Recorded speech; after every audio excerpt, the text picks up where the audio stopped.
Hello YouTube, I hope you've had a great Christmas and looking forward to the new year as I am and have had. What we're going to do today, we're going to talk about bugging out. In terms of military, bugging out, you've got noisy rehearsals for operations and silent rehearsals. So I will class this as a noisy rehearsal per se, so that I can get the sort of messages across and whatnot, because on a silent one, when you're doing it actually, not so much for real, but practicing for it, use hand signals and stuff like that. I don't have a team here with me today, but I will do on the other video when it comes to bugging out and stuff, because we're going to go through hand signals and things. For instance, you're sitting now on a fence post. The hand signal for an obstacle is that when you point at someone, then they would come forward while you're giving cover. And when I say giving cover, just observing your arcs, making sure there's no one around, you're not being followed and whatnot. Person checks it out, team member, it's all good, gives you a little tap, over you go. They then take cover and observe their arcs while the rest of the team go through, and then the last man would let you know, or woman would let you know when they're through. So let's get going.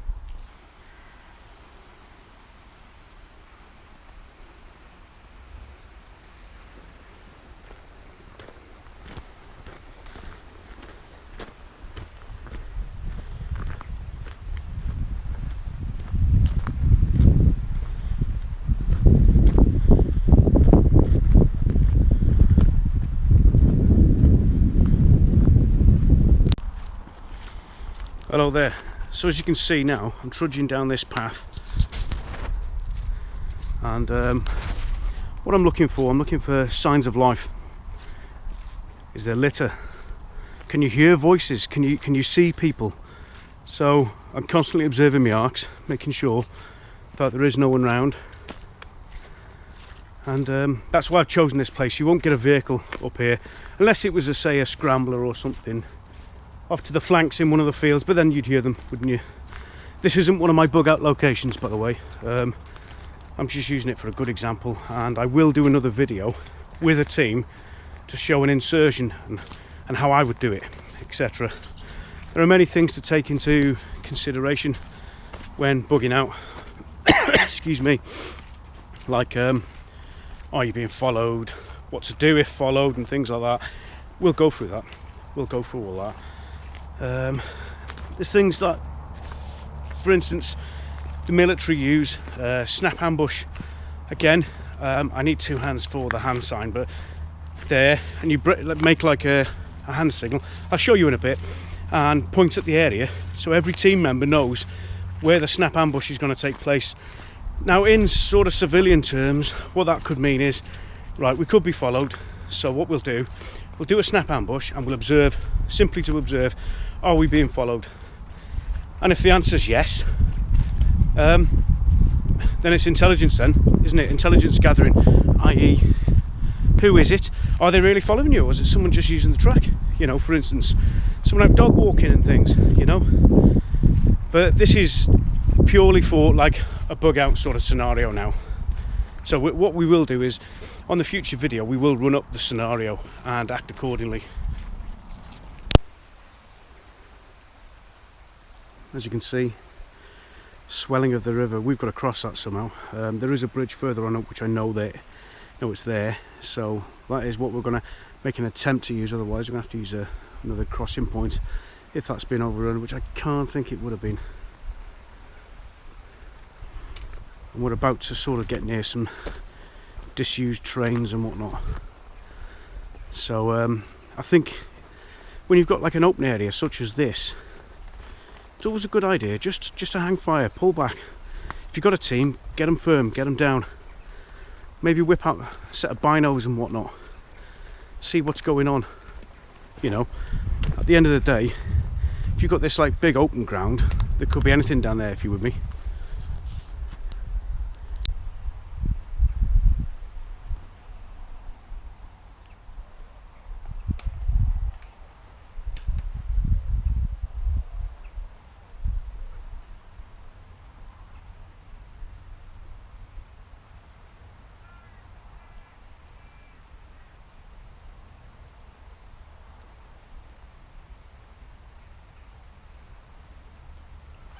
So what I've done there is that imaginary team behind me, what I've done is I've just put them firm. I've got my binos out, done a little bit of recce down there. It's all good. So that hand signal then is a come on, let's go. And they will all pass this down. We'll go through hand signals at another time, probably the next video. I'll turn the camera around. I don't know if you can see that. See the furthest train? Can you see something luminous down there? I think it's someone in a jacket. Someone's doing something down there. Could be camping, could be anything. I'll approach with caution though. What I would do in a bug out scenario, I would avoid that. I would go off to a flank and I would do some reconnaissance. That is basically you're dipping into the sort of counter surveillance world there. But yeah, I was going to do a snap ambush anyway along route to make sure that we weren't being followed. But this is perfect. You know, there's someone down there. So what I'm going to do, just in terms of this, normally I would remain undetected, but that's the way I'm going, and I want to maintain course with the video itself. There was a family just having a cup of tea with their dog, you know. So that was all well and good. Sort of felt the need to explain to them what I was doing, because I just thought, you know, dressed like this, running around the place, you know, it's best that they knew, you know, what I was up to rather than what the hell's going on type thing. Okay, so we've passed that. What I was going to do is a snap ambush by them, but what they've done is they're obviously having a cup of tea when I was going to do it and everything. We'll go through it all on the next thing with the hand signals and whatnot and everything. This is just a walkthrough, talk through basically. So yeah, with a series of hand signals, what we would have done is gone with a team through some RVs, rendezvous, like, and the hand signal for that is RV1 there, and you move on, and your next team member moves further on. When they get to that spot, RV1 there, and they pass it down. Now it's imperative that that person waits to get to that spot, purely on the principle what's going to happen is if everyone does it, and then, you know, by the time the last person gets it, that RV1's about 100 meters away, you know, because you space out in the daytime and whatnot, sort of bunch up a bit more at night. So you have a series of RVs, however many you want to put in there. Then you get to your sort of your ERV. So if it all goes pear-shaped, you go to ERV and whatnot, and then what you've got is your FRV, the final rendezvous. And this is where you'd sort of you could leave cut-offs and things like that, because you're going to go forward and look for your sort of position and everything. So what I'm going to do now is I'm going to move on around this way now, and I'm approaching that bridge. Now normally I would not use that bridge, but today I'm going to, because I thought it'd be sort of really sort of overrun, you know, under, because we have had a lot of rain, a hell of a lot of rain. But as you can see, now it's all good. Right, so what we would have done here is sort of stacked up by this bush here, and then give the sign for a obstacle, and then we would deal with that accordingly. So crossing open ground, it's not ideal, but if you can see in this instance, we have no choice. And you've got a farmhouse up there. Now personally, being tactically, you would have gone downstream and then sort of gone through it and whatnot. So let's make our way over.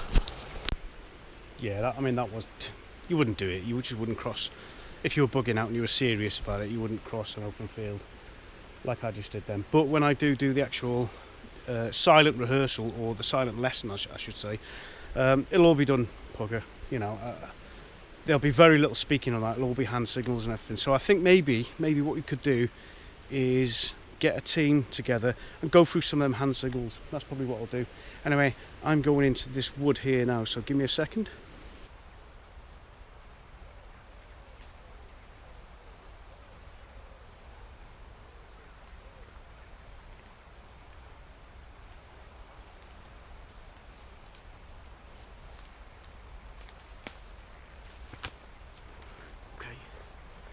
We're at the location where we need to be now. Drop some people short in our imaginary team back there, and what we're going to do is searches now. Just going to scout the area making sure that there's no signs of life, there's no one here, etc, etc, you get it. And then what we're going to do is each person is then going to go into their 5 and 20s. What that is if you're going to be in a position for a space of time, you do a 5 metre check of what's around you. Yeah, anything lengthy, now this varies on what you consider lengthy. What we used to do back in the day was sort of anything more than sort of 5 minutes or more, then you do a 20 metre check. Yeah, so it's a 20 metre check of the area. It seems big, seems excessive, you don't know what people have left for you, so let's get that cracked.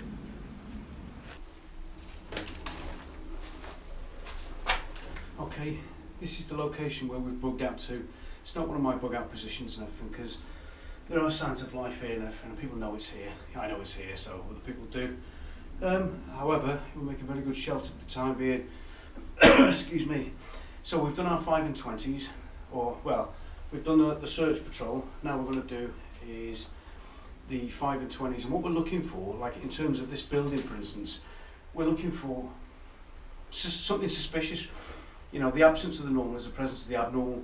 Are we looking for, well hang on a minute, if it all looks derelict and then there's like a shiny box there, you know, right, you know, are there wires and stuff? I know I'm sort of tiptoeing into the military side, but I can't let that go.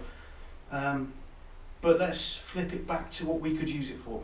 Okay, is there cooking equipment or like radio batteries on the side, or any signs of life that someone's using or used it? Because if that's the case, then it ain't a good time to think, and it's maybe think about moving on, even if it's a hasty harbour somewhere else. And I'll go through what a hasty harbour is, triangular and linear and all the rest of it on another occasion. So anyway, what I would do now, come in, get rid of that stick off my backpack and off my bug out bag. I would put someone out there on basically on stag, and what stag is it simply means on lookout. And then that way you can sort of relax a bit, take your hat off, take, you know, some of your warm kit off if you are overheating. You shouldn't really have warm kit if you're on the move anyway. All I've got's a hat on, I've got a t-shirt underneath this. Or, as the case may be, stick some dry kit on, stick some warm kit on, you know. You don't know what the weather's doing out there. Obviously it's fair today and whatnot, but signs of life in here now. We've got echo falls, wine bottles, bits of old washing line, an old dirty old blanket. Now, no one's been here in a while, I can tell you that. In fact, looking at it, no one's been here since I last seen it, which was a good couple of months ago. But anyway, so we're in, and what we would do when leaving is the old saying, leave no trace. And we'd make sure that we've removed everything that belongs to us.